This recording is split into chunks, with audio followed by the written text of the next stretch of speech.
Okay, chapter 23, number 8. A perfectly competitive industry is initially in a short-run equilibrium, which all firms are earning zero economic profits, but in which firms are operating below their minimum efficient scale. And by that, we're not talking about below on the vertical axis in terms of price or costs. We're talking about below in terms of quantity on the horizontal axis. So they're left of the minimum efficient scale. Explain the long-run adjustments that will take place for the industry to attain long-run equilibrium with firms operating at their minimum efficient scale. So you have to go back in the text and find out what efficient scale really means, the meaning of that term. And, well, what did you find? What is efficient scale? I'm looking at the screen as if I'm going to call on somebody for raising a hand, and I'm not. The minimum efficient scale is the minimum of long-run average total costs.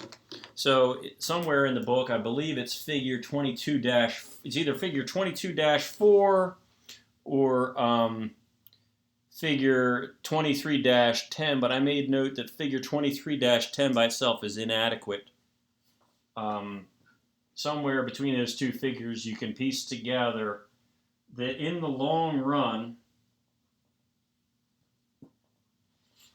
in the short run, we have the model that we just looked at for the previous question, we did number 3, where we looked at the short run equilibrium of the firm. In the long run, we have this long run average cost curve. And what this is telling us is firms that would be operating here may be operating efficiently in the short run at the bottom of their average total cost curve in the short run, but they could be producing at a lower price per unit if they added another plant or another assembly line, increase their scale beyond the capital that they have in place now. So what you have is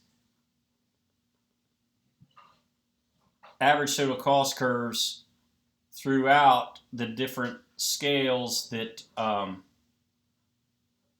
each of these would be crossed at their own minimum by their own marginal cost curve throughout the different levels of production. And then hypothetically, there is one scale. The way I have sketched this, it's average total cost 4 here, in which the minimum of the short run average total cost curve corresponds with the minimum of the long run average cost curve. And that just tells you the size of the firm overall in terms of like number of factories or the size of the factory that the firm should have to produce at the lowest possible cost they can produce in both the short run and the long run. And then we'd begin beyond that, they would be operating in diseconomies of scale. If they got too, quote unquote, too big, they would be above their efficient scale.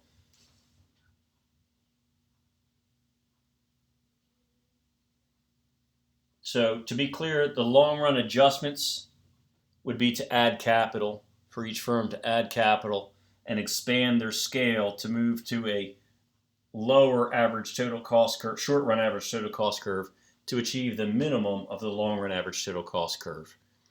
I'm trying to think of something that I can relate to real life here, and